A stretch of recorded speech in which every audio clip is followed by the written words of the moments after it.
L'Italie sous le feu de Bruxelles après la victoire de Matteo Salvini aux dernières européennes, alors que la Commission brandit la menace d'une procédure pour déficit excessif à l'égard de Rome. Le Parlement italien autorise que soit testé un nouveau mode de paiement, sorte de monnaie parallèle à l'euro.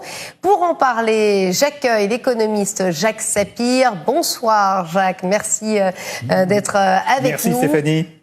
Alors Jacques, de quoi s'agit-il exactement ? Alors il faut savoir qu'il s'agit globalement d'un système de paiement qui utiliserait des bons ordinaires du Trésor, d'où d'ailleurs le nom de bot ou de mini-bot, parce que ces bons auraient une très faible valeur faciale. C'est quelque chose qui faisait partie, il faut le dire, du programme du gouvernement actuel et qui était même cité dès 2017 dans le programme du parti de Matteo Salvini. Alors évidemment, ce qui redonne aujourd'hui une importance assez chaude à ce problème, eh bien évidemment, c'est la victoire de Matteo Salvini aux élections européennes avec 34% des suffrages, et cela peut-être, et ça on va bien sûr en discuter, ça peut peut-être annoncer la fin de l'euro. Alors, avant d'aller plus loin, Jacques, et de nous parler de cette question qui nous intrigue, comme toujours, je vous propose de voir ce qu'en pensent les Français que nous avons croisés. Ont-ils déjà entendu parler de ces mini-bots ?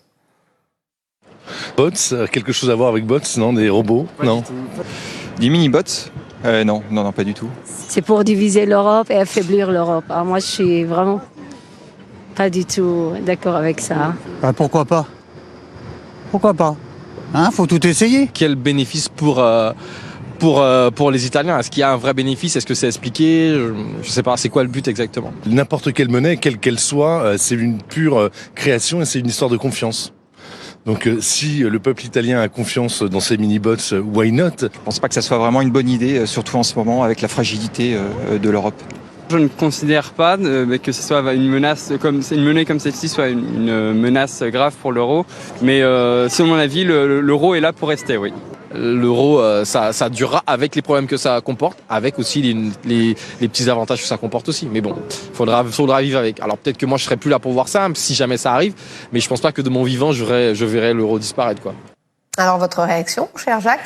Si vous voulez, ce micro-trottoir montre bien la réalité des choses. Il y a très peu de Français qui savent en réalité ce dont il s'agit, mais intuitivement, beaucoup de gens sentent bien qu'il va y avoir un problème avec l'existence de l'euro.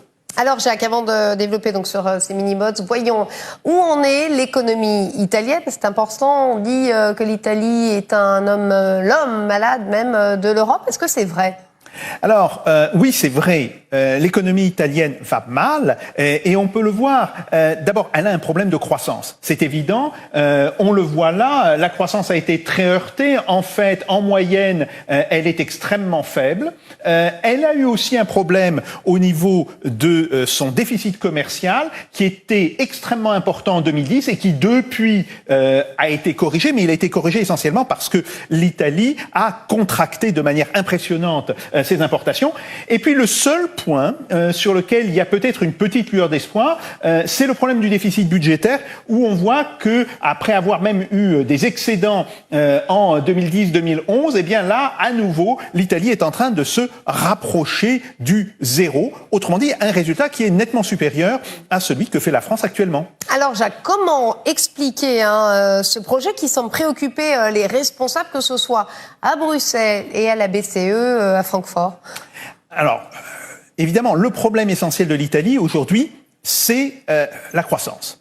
Alors, le problème aussi, c'est que quand l'Italie a mis en place sa politique d'austérité budgétaire, eh bien, l'État est devenu structurellement un mauvais payeur. Aujourd'hui, l'État doit aux entreprises, dans le cadre de divers marchés publics, à peu près 50 milliards d'euros. C'est extrêmement important. C'est grosso modo 3% du PIB. Et justement, le projet des mini-bots, eh bien, ça vise d'une certaine manière à redonner une capacité de circulation à cet argent qui, pour l'instant, est gelé dans l'État italien. Alors, comment vont-ils fonctionner, ces mini-bots ? Alors, partons du départ. L'État italien doit à certaines entreprises, en particulier dans les travaux publics, doit de l'argent. Donc, il va payer ses impayés avec justement ces mini-bons ordinaires du Trésor, ces mini-bots. Et les entreprises pourront utiliser ces mini-bots pour payer leurs impôts ou leurs cotisations sociales. C'est globalement un mécanisme de compensation financière et de compensation fiscale. Alors, pourquoi parle-t-on de monnaie parallèle si ce système finalement aboutit simplement à compenser les dettes, comme vous venez de nous dire, entre l'État et les entreprises? Alors, le point intéressant, c'est que, si vous voulez, ces mini-bots seront d'autant plus efficaces qu'ils vont circuler entre les entreprises. Et on peut très bien le comprendre. Par exemple, l'État donc paye l'entreprise A avec des mini-bots, paye ce qu'il lui doit, et cette somme est supérieure au montant des impôts que l'entreprise A, par ailleurs, doit payer à l'État. Alors, qu'est-ce qu'elle va faire avec les mini-bots qu'elle a? Eh bien, elle peut payer l'entreprise B, payer alors que ce soit des produits ou des services, avec ces mini-bots. Pourquoi? Parce que l'entreprise B, qui ne touchera pas ces mini-bots, parce que elle n'est pas la victime d'une dette de l'État, va, elle, aussi pouvoir payer ses impôts. Et on voit très bien qu'avec cette circulation, on va avoir ces 50 milliards qui vont se remettre à circuler dans l'économie italienne. Et les ménages dans tout ça, alors? Alors ça, c'est dans une deuxième étape.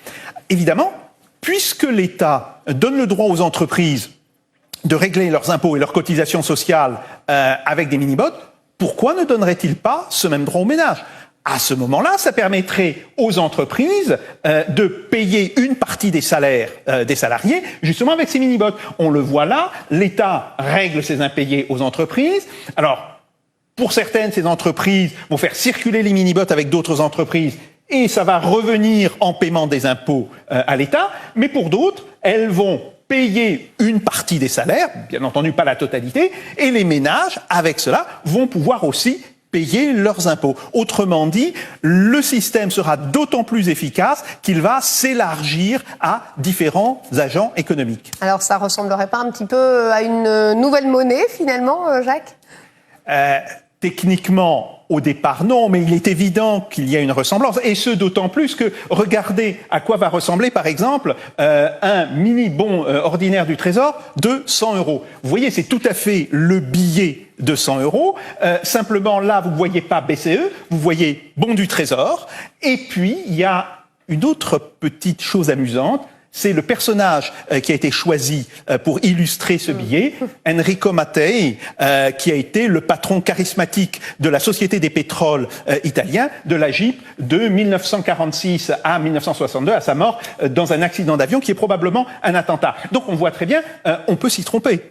Ça aura exactement le même format que des billets de 100 €.